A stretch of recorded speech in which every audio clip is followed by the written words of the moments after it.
Você pode gostar ou não gostar, mas é muito difícil discordar de que alguns dos maiores lançamentos de música do Brasil foram performados pelo rapper Matuê, como o Máquina do Tempo, lá em 2020, e agora o mais recente chamado 333.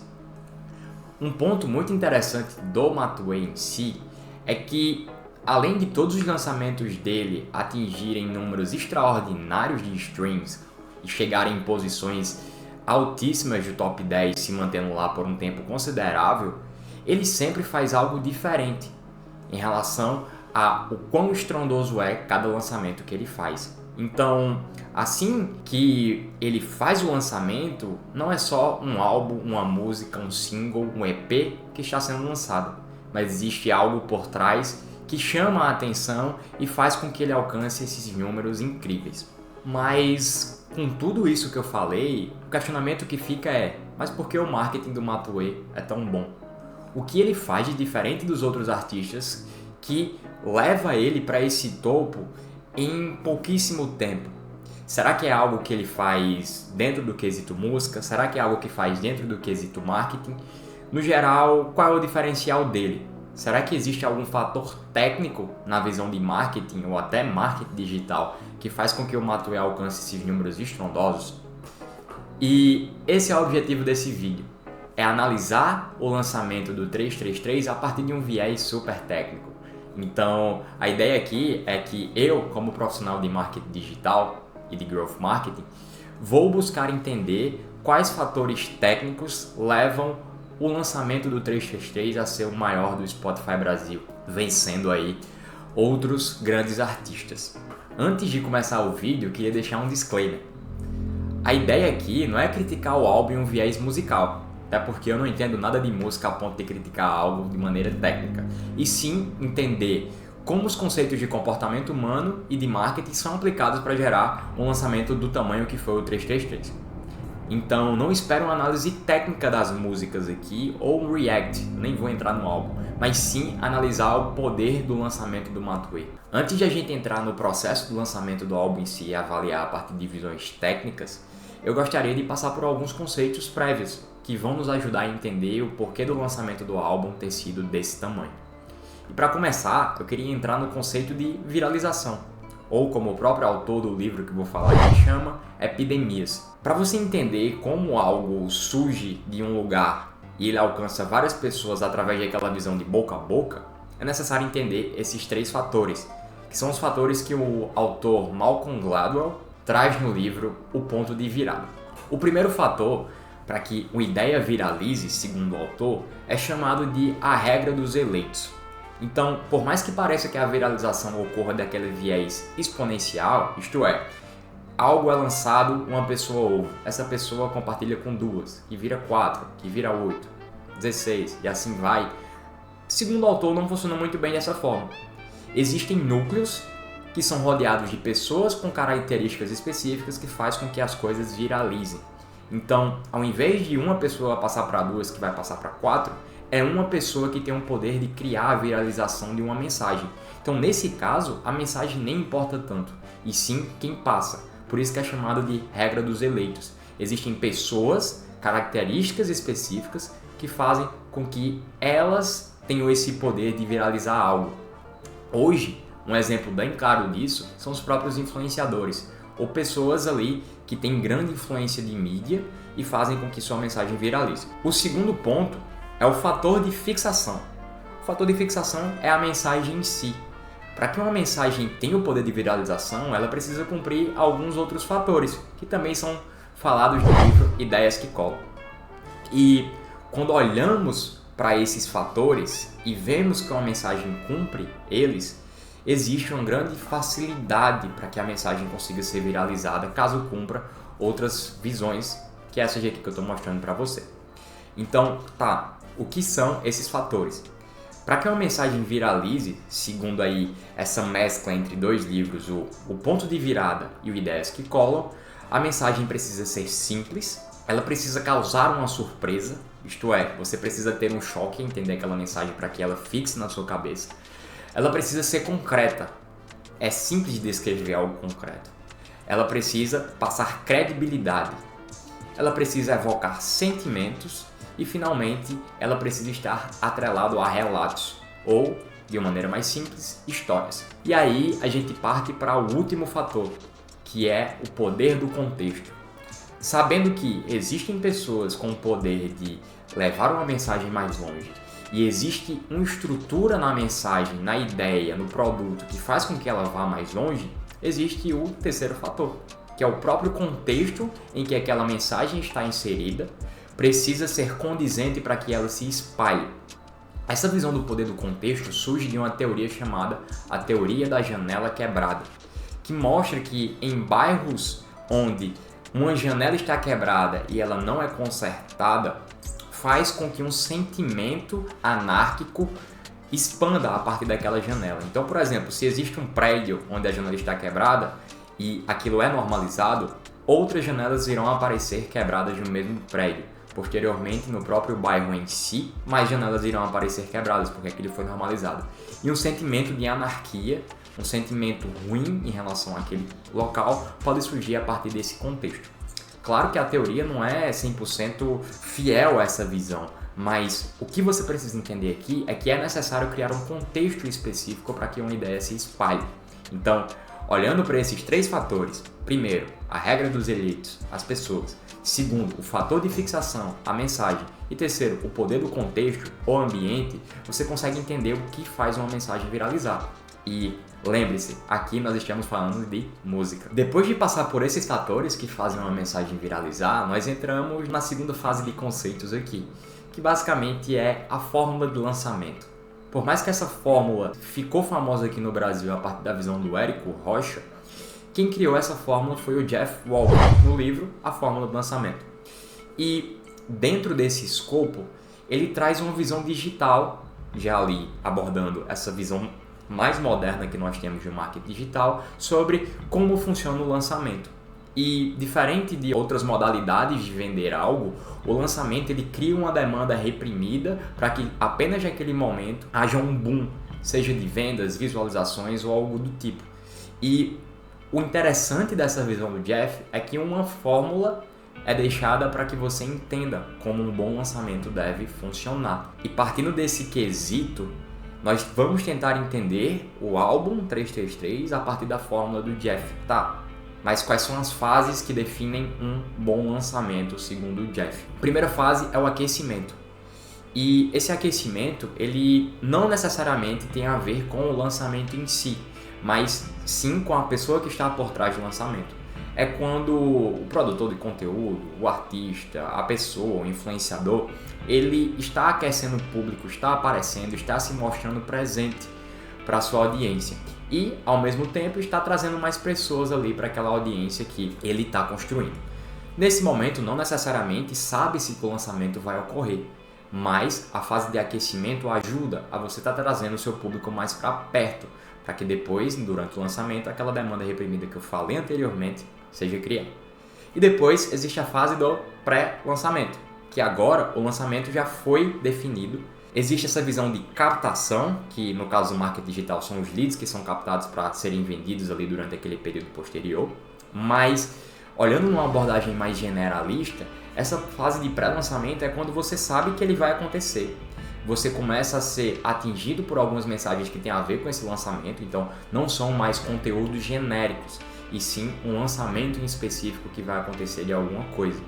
E com base nisso você começa a ser aquecido, mas agora com foco no lançamento em si. Então você vai receber lembretes, mensagens, as pessoas vão falar sobre isso ali vai estar meio que no fluxo de conteúdo em relação a isso. Agora partindo assim na base do lançamento, mas ainda na etapa de pré-lançamento, segundo o próprio Jeff, existe a visão das 3 lives que acontecem antes de um lançamento ocorrer. São basicamente conteúdos que têm a ver com o produto que vai ser lançado posteriormente.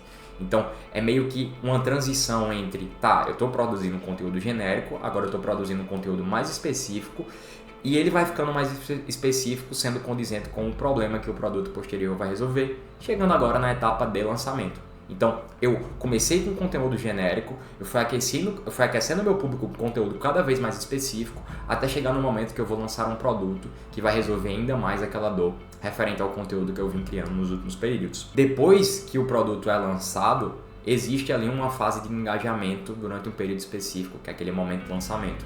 Então é como se fosse um gráfico que ele vem seguindo constante, ele vai crescendo um pouco ali e quando chega no momento do lançamento existe um grande pico. É esse pico que reflete o lançamento de um produto, o lançamento de um álbum, o lançamento de alguma coisa. E para fechar, existe a etapa de pós-lançamento, que muitas vezes é o aquecimento do próximo lançamento que vai acontecer. Então, você continua engajando o seu público, mas agora condizente com a visão de produto. Existem aqui alguns grupos de pessoas referentes a uma etapa de pós-lançamento. Existem as pessoas que são seus clientes, então, nesse momento das pessoas terem ouvido o álbum, terem comprado o produto, terem assinado alguma coisa, elas vão receber conteúdos condizentes com essa visão do lançamento, do produto que foi lançado. E existe também as outras pessoas que estão de fora, que elas não adquiriram, ouviram, etc. o produto. Elas vão passar ali por uma etapa de aquecimento para que um próximo lançamento ocorra. Por isso que a ideia do lançamento em si é cada vez ir expandindo sua base para que a cada lançamento esse estrondo seja maior. E agora entendendo aqui as 4 fases de um lançamento, que seria o aquecimento, o pré-lançamento, o lançamento em si e o pós-lançamento, você consegue entender como o rapper Matuê aplicou isso no 333. Um ponto interessante é que, considerando que a fórmula do Jeff Walker é focada mais em produtos digitais, quando a gente vai ver no viés de um álbum, e um viés mais específico ainda que é um álbum do rapper Matuê, que assim é muito particular em relação aos lançamentos dele, nós precisamos pegar esses conceitos que eu falei anteriormente e tentar adequá-los à realidade desse escopo específico do 333. Fazendo um paralelo entre a forma do lançamento e o lançamento do 333, a gente começa com a etapa de aquecimento. Então, depois que o rapper fez um dos lançamentos maiores do Brasil naquela época, que foi o Máquina do Tempo, algum tempo depois, após o pós-lançamento do Máquina do Tempo, ele começou a falar sobre um novo álbum que viria por aí e que seria algo diferente de tudo que ele fez. Como o Matuê não é muito midiático, ele sempre que aparecia em um podcast, entrevista, algo similar, ele falava sobre o álbum, ali soltando algumas faísquinhas sobre essa questão de como seria, mas não necessariamente sem falar sobre data ou alguma coisa do tipo. Ele só falou que o álbum viria por aí. E esse disco que eu vou lançar logo mais, que é o 333 Salve Todos, é realmente uma parada importante pra mim, mas eu diria que eu quero trazer um negócio especial pros meus fãs em termos de mensagem, entendeu? Eu quero realmente trazer uma mensagem que faça uma diferença na vida deles, entendeu? Que eles possam levar isso como um conforto ou como uma visão pro futuro. Em 2023, quando você olha pro escopo do Matuê como artista, ele lançou apenas 2 músicas, sendo 2 feats. E, no geral, ele sempre fazia lançamentos maiores e, assim, como um grande artista que é dentro do escopo dele, do rap, do trap, nós sempre esperamos que ele apareça mais. Mas, no caso, só tiveram esses 2 lançamentos aí dentro de 2023. Nas suas redes sociais, ele sempre postava algumas prévias, algumas coisas, alguns vídeos, alguns lembretes, fazia algumas brincadeirinhas ali, mas nunca falando nada demais em relação ao álbum. E isso reflete muito bem aquela questão que eu falei do aquecimento do Jeff Walker. Ele estava aparecendo, ele estava se mostrando presente para o seu público e criando uma ansiedade ali que viria a ser maior depois, considerando que todo mundo ficou louco por esse álbum. E aí chega a quebra do aquecimento e do pré-lançamento, traçando esse paralelo entre o aquecimento e o pré-lançamento, porque considerando, como eu falei anteriormente, a visão do Matuê como artista, e que ele às vezes some, ele também não é muito midiático, é muito difícil você separar o que é aquecimento e o que é o pré-lançamento, porque esse álbum específico ele não tinha uma data para sair. Basicamente ele definiu que o álbum seria entregue aos fãs e ao público geral quando ele estivesse pronto, seja lá quanto tempo isso levasse. Quando que você temas. vai lançar, Matheus?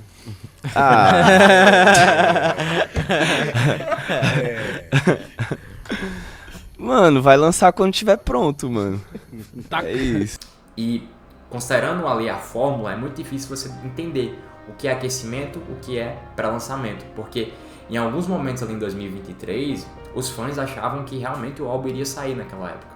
E, na verdade, quando chegou um tempo depois, vimos que isso era meio que impossível. Então, para entender aqui melhor, eu gostaria de separar essa fase de pré-lançamento em 2 etapas. A primeira etapa ela surge ali como uma visão entre o aquecimento e o pré-lançamento em si.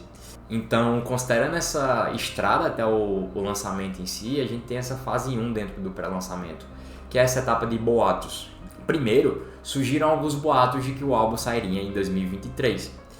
E depois que o ano foi passando, ele foi lançando pouco, parece que foi tendo alguns atritos com a sua gravadora, o rapper no final do ano, ou no início de 2024, não lembro exatamente, ele chegou a falar que ele refez o álbum do zero. Ele viu que até o ponto que ele tinha chegado ali não era condizente com o que ele esperava do 333 e jogou tudo fora para refazer do zero, porque esse álbum específico ia ser a maior entrega que o rapper faria. E como ele é super perfeccionista, nada menos de esperar em relação a, tá, se não tá bom eu não vou entregar de qualquer jeito, eu vou refazer isso do zero. Um ponto interessante é que isso aconteceu com a música Vampiro, onde o clipe era muito esperado e ele não foi lançado porque não tinha ficado da maneira que era condizente com o que os rappers esperavam, né? Os 3 participantes ali da música. E aí, se você parar pra ver dentro do canal da 30/1, não existe um clipe de Vampiro, e sim meio que um visualizer ali de Will, Teto e Matuê meio que pegando fogo ali e a música tocando. Então o clipe ele foi gravado, foi editado, foi feito, mas porque ele não ficou da maneira que o rapper esperava, ele também não foi lançado. E foi o que aconteceu aqui nessa fase do 333. Posteriormente, ocorreu ali alguns burburinhos de que teríamos certeza de que o álbum sairia em 2024. Alguns boatos surgiram ali, mas pelo que o rapper deu para entender, sairia no final do ano, ou pelo menos no segundo semestre. E posteriormente, ele deu uma entrevista dizendo: a ideia vai ser lançar antes do Rock in Rio. Tá ligado? Temos data? Não tem. Eu sei a data, mas eu não vou falar ainda. E vai ser cumprida essa data pela sua cabeça, você acha? Mano, eu tô morrendo pra, Esse ano? pra fazer o bagulho acontecer. Vai ser antes do Rock in Rio, isso eu já posso falar. Então... E isso meio que estabeleceu uma data correta ali, entrando agora na fase de fato de pré-lançamento. Porque nós sabíamos que existia uma data para que esse álbum fosse lançado. E juntando também essa fase de pré-lançamento, existia muitas piadas do próprio Matuê sobre a questão do álbum, como fotos que ele postava, alguns tweets ali. Os próprios fãs comentavam em qualquer foto que ele postava em relação ao álbum. Isso meio que foi gerando um aquecimento ali de pré-lançamento muito bem feito, porque a partir da visão do UGC, que a gente chama aqui, que é User Generated Content, os próprios fãs criaram conteúdo aquecendo o público geral pro álbum. Então, se ele postava uma foto fazendo qualquer coisa que seja, as pessoas comentavam. E o álbum? E o próprio Matuê entrou na onda, falando um pouquinho ali em algumas fotos. Quando foi se aproximando da data do Rock in Rio, as pessoas foram ficando loucas, porque será que ele iria jogar o álbum fora mais uma vez? Considerando que um dos fatores essenciais para que o lançamento ocorresse era que o álbum tivesse 100% pronto na visão do próprio Matuê em si. E do nada, antes do Rock in Rio, 1 ou 2 meses, o Matuê lança um EP chamado Sabor Overdose no Yakisoba, que basicamente foi um EP com 3 músicas, e aí quebrou um pouco da expectativa em relação ao 333, porque sinceramente a expectativa é que o próximo lançamento dele fosse o álbum e não algo assim sem sentido nenhum que fosse lançado do nada, porque não houve etapas de pré-lançamento em relação a esse EP. Todo mundo ficou tipo, oi, o que é que tá acontecendo? O que se mostrou esse EP de 3 músicas? Basicamente, dentro do escopo do que o Matuê fez, foi se separar da sua gravadora, sendo esse EP o último lançamento feito por ela para quebrar o contrato, para que o lançamento do 333 fosse feito de maneira independente. Ele se baseou na ideia do Frank Ocean, que é um artista americano, eu também não conhecia, mas que fez algo similar. Ele lançou um álbum para cumprir o contrato com sua gravadora e posteriormente lançou um dos maiores lançamentos dele ali. E o Matuê mesmo postou em redes sociais ali essa inspiração do Frank Ocean, né? Ele mostrou que o Frank Ocean ajudou ele a construir a própria escada. Isto é, lançar o álbum a partir das próprias vias, não dependendo de uma gravadora. Algo que, segundo boatos, gerou muito atrito com ele em 2023 e foi um dos motivos que ele lançou pouquíssimas coisas. E aí a gente chega na fase 2, do pré-lançamento. E quando a gente chega perto do Rock in Rio, então ali no início de setembro, entre a metade de agosto e o início de setembro, as pessoas começaram a se questionar se o álbum sairia antes mesmo. Então surgiram algumas piadinhas ali, vai ser o Rock in Rio de que ano? E aí começaram de fato as movimentações, depois disso tudo que aconteceu, do lançamento do EP, esses problemas que ele teve com a gravadora, sobre a verdadeira vinda e o verdadeiro lançamento do 333. Então ele começou a postar algumas fotos com frequência no Instagram, tendo excluído fotos antigas, ficando ali com um pouco menos de 30 fotos, nesse período ali que eu tô falando, da metade de agosto pro início de setembro. Ele postou um enigma com o conceito do 333, um possível setlist e alguns fatores que embasam as faixas, também com alguns trechinhos ali que os fãs já falaram que seriam possíveis letras. Esse enigma foi postado ali no dia 30 do 8, ou seja, entre a virada dos meses ali de agosto e setembro. No final de semana antes do dia oficial do lançamento, que agora a posteriori nós já sabemos que foi no dia 9 de setembro, ele chegou à quantidade de 33 postagens no Instagram e estava seguindo 333 pessoas. E além disso, a gente também já viu uma data ali na bio dele, que era o 333.09.2024. O ponto é que ninguém sabia se esse 333 era 3 vezes 3 vezes 3, que era basicamente dia 27, ou se era realmente dia 9. E aí, os primeiros burburinhos ali, dúvidas surgiram se realmente o álbum vinha antes do Rock in Rio. Mas, ele também lançou um álbum fake no Spotify, mostrando ali algumas faixas, todas com 33 segundos, com uns sons ali meio que inaudíveis, mas também com alguns fundos ali que dava para reconhecer que tinha uma música por trás.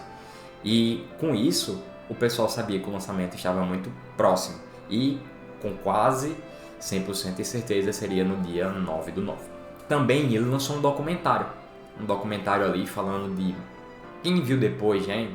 Engenheiro de obra pronta aqui, mas quem viu depois viu que era ele descrevendo cada faixa do álbum na ordem, falando sobre o processo de construção, o sentimento por trás, algumas questões ali envolvendo cada faixa em específico, passando por todo o álbum.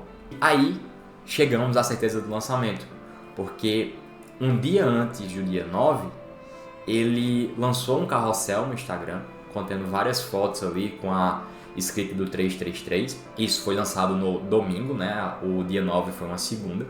Tendo essa hora lá, o 3.33 de amanhã, o pessoal achava que o álbum seria lançado de madrugada, tendo muitos fãs ficado acordados até tarde, ali esperando que o álbum fosse lançado, mas quem acordou no outro dia viu que isso não aconteceu. Com esse fechamento, chegando no dia 9 do 9, a gente chega no lançamento em si.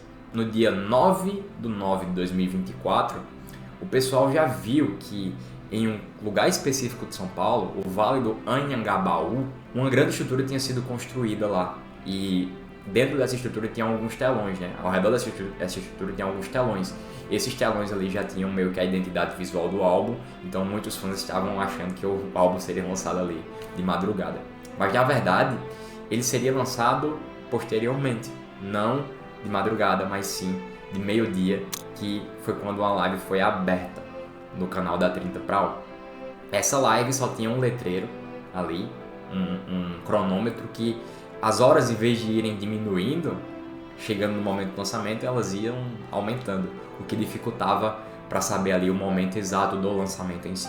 Com o tempo do letreiro se mostrando, quando passou mais ou menos ali 30 minutos, uma hora, um drone se expandiu para a visão e mostrou que o rapper estava em cima da torre da estrutura que foi construída lá parado. Tinha muita expectativa se seria um show, se seria alguma coisa do tipo, mas ele estava parado lá, olhando para o tempo, esperando as pessoas chegarem, seja lá o que for, ninguém sabia, mas ele estava parado lá sem cantar, sem fazer nada.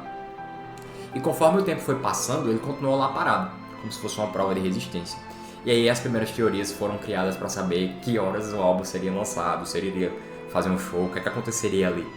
E primeiro surgiram que alguns boatos de que o álbum seria lançado com 33 minutos de live.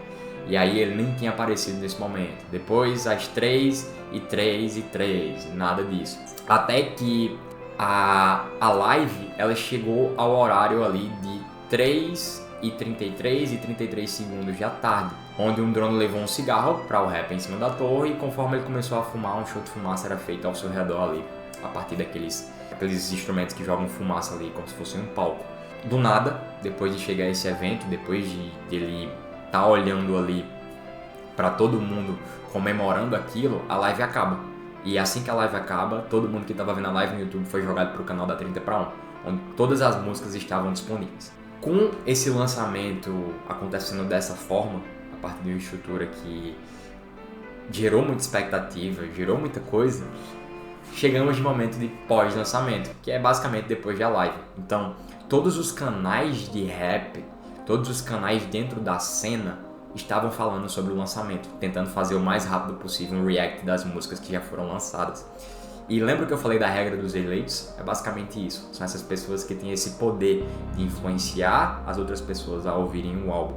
Os canais já estavam falando sobre o álbum, já estavam fazendo react, todo mundo estava se aproveitando, assim como eu estou também, para falar um pouquinho do álbum e acompanhar esse buzz. Outro ponto é que o próprio Matuê, no dia posterior, quando chegamos a 24 horas de lançamento, fez um post ali mostrando os números do álbum, chegando ao maior lançamento do Spotify Brasil. Como eu mostrei anteriormente, pode parecer muito simples, ou então que o próprio nome Matuê esteja por trás, quando na verdade foi algo que começou há 3, 4 anos atrás. Por isso que essa visão de você fazer um lançamento midiático, com aquecimento, com pré-lançamento, com algo acontecendo de super relevante durante o próprio evento de lançamento, foi o diferencial para que ele chegasse nesse número, porque ele não só alcançou a visão da própria fórmula do lançamento ali, mas também ele utilizou aqueles fatores que faz com que uma ideia viralize. Um tempo depois, mantendo na etapa de pós-lançamento, ele lançou o clipe do primeiro single do álbum ali, que é a música Crack com Mucilon,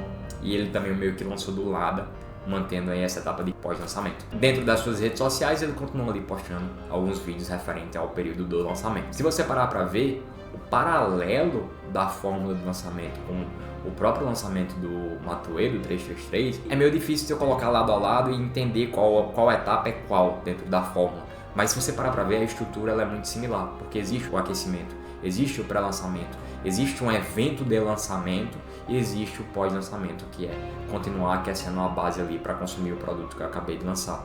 E considerando que todo mundo está falando disso, essa semana que fazem exatamente uma semana, né, 7 dias que o álbum foi lançado, eu não vi outro assunto assim dentro das pessoas que falam sobre temas similares ali. Além dele seguir a fórmula e também utilizar muito bem esses fatores que fazem a ideia viralizar, existem outros fatores que fez com que o rapper alcançasse números tão estrondosos em todos os seus lançamentos. O primeiro ponto é a antecipação extrema, porque se você parar para ver, todos os álbuns dele que foram lançados, que basicamente foi o Máquina do Tempo e o 333, ocorreu esse período dali de antecipação, porque os fãs são fãs que gostam muito dele e outras pessoas também respeitam muito ele dentro da cena. Então, de vez em quando ele estava presente numa treta, em alguma coisa do tipo, e ele consegue ali estar sempre aparecendo, aquecendo o público dele, de vez em quando lança um EP, um single, algo do tipo, fazendo com que essa antecipação ficasse ainda maior no momento que ele lançasse um álbum ou coisa ali similar. Outro ponto é que o Matuê ele é especialista em criar expectativa. Então, assim, não preciso nem entrar muito nesse critério aqui, porque conforme você viu todo o andamento até o lançamento do 333, ele conseguiu criar uma expectativa enorme. Primeiro dizendo que o álbum seria algo estrondoso e a maior coisa que ele fez na sua carreira. Depois fazendo e refazendo o álbum várias vezes, lançando algumas prévias, alguma coisa do tipo, mas nunca declarando quando é que o álbum seria lançado. E as pessoas ficavam cada vez mais impacientes. Mas dando um disclaimer aqui em relação a esse ponto de antecipação, é necessário ter muito cuidado a fazer isso. Porque no caso, se você antecipa muito algo e não lança, as pessoas não querem mais saber de você. Então, o ponto é que o Matuê ele soube fazer muito bem esse timing limítrofe para a questão da antecipação do seu lançamento. O outro ponto, que é meio que uma característica do próprio Matuê, é a escassez. Então, se você parar pra ver, ele não lança muita coisa. Se você entrar ali na playlist do próprio Matuê no Spotify, que é uma playlist que contém todas as músicas, é uma playlist que é bem pequena, porque ele não tem muito lançamento, tendo apenas 2 álbuns lançados e alguns singles aí em, 10 anos de carreira. Essa escassez faz com que todo o lançamento dele seja maior do que o esperado, porque ao invés de estar lançando algo sempre de uma maneira consistente, ele consegue fazer grandes lançamentos em momentos específicos, mesmo fazendo em uma pequena quantidade. E, no fim, é a questão da identidade visual. Se você parar pra ver, o Máquina do Tempo ele teve uma identidade visual ao redor, aquela coloração roxa, então ele pintou o cabelo de roxo, ele criou um filtro no Instagram, ele pintou a cidade de roxo ali. Essa identidade visual também esteve presente no 333, agora com um azul com um branco ali, onde os visualizers dos próprios clipes foram lançados seguindo essa identidade, o próprio álbum seguia, e tudo isso foi criado meio que ao redor dessa identidade, porque quando você vê algo daquela cor, você vai atrelar o 333, assim como foi feito no Máquina do Tempo. Então isso mostra que o Máquina do Tempo mostrou que identidade visual é essencial para que um lançamento tenha sucesso e fique na cabeça das pessoas. Esse ponto aqui especificamente está dentro do fator de fixação, que é algo que faz com que a mensagem fique mais na cabeça das pessoas, considerando que ela está atrelada à identidade visual ali, que você facilmente vai identificar. Agora falando do Matuê em si, não do lançamento.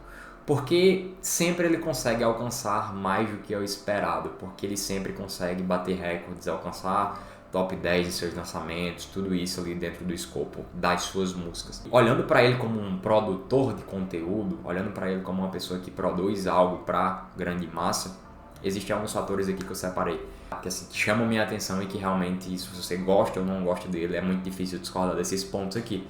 Primeira coisa é a qualidade da entrega. Quando eu digo qualidade da entrega, não é sobre a música dele ser boa ou ser ruim, mas ele consegue chegar a uma grande massa de pessoas que gostam do que ele produz, e além disso, ele consegue também ter qualidade nos fatores que não necessariamente têm a ver com a música. Então, será que é todo rapper que faz esse lançamento dessa forma, levando em conta todos esses fatores, levando em conta todo esse carinho em relação a cada etapa específica, criando essa antecipação, criando essa escassez? Então, a qualidade da entrega dele, assim, é algo essencial dentro do quesito de diferenciação. Porque se você parar para ver como ocorrem os lançamentos padrões de música, começa com uma data de lançamento ali que é estipulada, posteriormente saem alguns singles quando essa data é estipulada, e depois o álbum sai contemplando esses singles e músicas a mais. Então, no escopo do Matuê, se você for seguir essa fórmula dentro do escopo da música, ele não segue, não dá pra saber o que é que aconteceu, quando os lançamentos aconteceram. O próprio Máquina do Tempo também foi lançado do nada, e aí a gente não tem como saber o que é que aconteceu. Então, essa qualidade de entrega, não só do produto final, mas como de todas as etapas, a partir de uma visão ali super carinhosa que ele tem, faz com que ele se diferencie dos outros artistas. Outro ponto é como ele é bom em aquecer. E aí eu também nem queria entrar tanto nesse critério aqui, porque eu já falei muito sobre como ele fez o aquecimento ali pro 333, algo que levou 3, 4 anos para ser lançado. Isso também é um diferencial em relação ao próprio Matuê em si, porque ele consegue estar aquecendo muito bem as pessoas para um lançamento posterior que ele vai fazer. Seja para um single, que ele fez com o próprio Vampiro ali, ou seja para álbuns, igual foi feito com o Máquina do Tempo e foi feito com o 333. Também a própria escassez é um desses pontos, como eu falei anteriormente. Ele, por ser uma pessoa que raramente aparece, raramente lança música, faz com que toda música, todo EP, todo álbum que ele lance seja algo assim que tende a ser maior, porque ele raramente aparece ali durante alguns períodos específicos. Então, como eu mostrei, em 2023 quase que ele não lançou música. Então esse ponto de escassez ajuda muito para que os lançamentos sejam maiores ainda do que eu esperava. E para fechar, tem a visão do storytelling. Existem vários trechos de um podcast que o Matuê participou lá na época do lançamento do Máquina do Tempo, que ele mostra que a própria ordem das músicas conta uma história. Os próprios clipes que foram criados ali na época da pandemia, são visualizers dentro daquela identidade visual que eu falei antes, contam uma história em relação ao álbum em si. Vai. Voltando para aquela ideia do disco. O disco, ele conta a historinha de um herói, assim, tá ligado? Que é aquele Matuê sobrenatural lá que você vê Goku. no vídeo. É, Gokuzão. Tá ligado? Dando porrada num bicho verde esquisito. Exato. Que é ele também. Ah, ele também? É ele. A história... eu vou contar a Conta, história. Vou aproveitar pra contar a história. A história é o seguinte. Aquele Matuê, o Matuê humano, sem os dread roxo, ele vive num futuro, um futuro pós-apocalíptico, que as coisas já estão destruídas. Tem vários agentes do mal que estão agindo pra destruir a humanidade e usar os seres humanos. E até também falando do Máquina do Tempo, ele lançou uma espécie de quadrinho que fala um pouco ali da história do álbum em relação ao desenvolvimento do próprio personagem Matuê, que está ali dentro, quanto também dos fatores que estavam ao redor do lançamento do álbum, como as próprias músicas. Ele tem o poder de criar essa história. E se você for ouvir o álbum 333, você vai perceber que existe ali uma visão de desenvolvimento. Então ele começa cantando trap, depois ele parte para umas visões mais experimentais e meio que vai contando história ali em relação ao álbum. O próprio 333, como uma obra que o Matuê quis criar não só para os fãs, mas para que ele ficasse muito feliz com aquilo, também é uma história que acaba envolvendo as pessoas que estão ao redor. E para fechar, tem o ponto do falem bem, falem mal, mas falem de mim. E quando o 333 foi lançado, por não ter esse viés 100% de trap, que era que as pessoas tinham a expectativa que o 333 fosse o maior álbum de trap que já foi lançado, o Matuê quebrou essa expectativa, tendo várias músicas ali que não seguiam muito essa linha. Ele criou uma rixa muito grande na internet, com pessoas que não gostaram do lançamento e pessoas que gostaram muito, sendo várias dessas fãs do Matuê. E quando você cria esse buzz, essa batalha, o ponto que está sendo discutido cresce de uma maneira também bem exponencial ali, porque todo mundo está discutindo ali, seja defendendo um ponto ou outro, mas essa questão de falem bem, falem mal, mas falem de mim ajuda muito a algo crescer e viralizar. Foi também o que aconteceu com o 333 agora. E também seguindo um pouquinho da história ali, do storytelling que ele cria, por mais que as pessoas estejam brigando nessa visão do álbum ser muito comercial ou não ser, o próprio Matuê chegou a falar sobre isso, dizendo: "Este é o disco da minha vida. Foi produzido do jeito que eu queria, no meu tempo, indo contra o que o mercado tenta exigir dos artistas. Tenho muito orgulho desse projeto e espero que essa jornada de iluminação, que vai de 0 a 333 nessas 12 faixas, inspire as pessoas positivamente." Unindo a visão do storytelling com esse buzz que foi gerado na internet, o próprio Matuê se aproveitou para entregar uma visão conceitual por trás do álbum ali. E para fechar essa análise aqui bem técnica e bem chata em relação ao lançamento do 333, eu queria falar um pouquinho sobre as minhas músicas preferidas. E é nesse momento aqui que você deve pular ou sair do vídeo, porque na verdade minha ideia aqui é meio que trazendo um viés nada musical, porque eu não entendo de música, sobre as minhas músicas preferidas, o meu top 3 do álbum. Como eu sou uma pessoa que não sou muito do mundo do trap, as minhas músicas preferidas ali foi quando ele tentou ser mais experimental, começando pela O Som. Essa música dentro do álbum ali, quando você vai ver a transição de faixa por faixa, é o momento em que ele sai do trap para a visão do Matuê experimental. A segunda música é a Imagina Esse Cenário, porque ele evocou junto com o Veig algo ali bem interessante, que é um dueto, quando eles cantam na mesma hora. E isso é raro de você ver em feats de trap, rap, algo similar, onde cada pessoa ali meio que canta um estrofe e parece que a música é feita à distância. Isso mostra ali o carinho do Matuê em relação ao desenvolvimento dessa música junto com o Veig. E para fechar, o top 3 ali é a música Castlevania, muito por ele ter experimentado essa visão de synthwave. E eu gosto ali de um modelo de música mais vintage. Eu me sinto muito ouvindo algo dos anos 80, 90 ali, como se fosse um synthwave que eu adoro ouvir para estudar. Bom, espero que tenha ficado claro quais são os fatores que fazem com que algo viralize e algo fique grande, e mostre também o que fez o lançamento do 333 ter sido o maior do Spotify Brasil até então.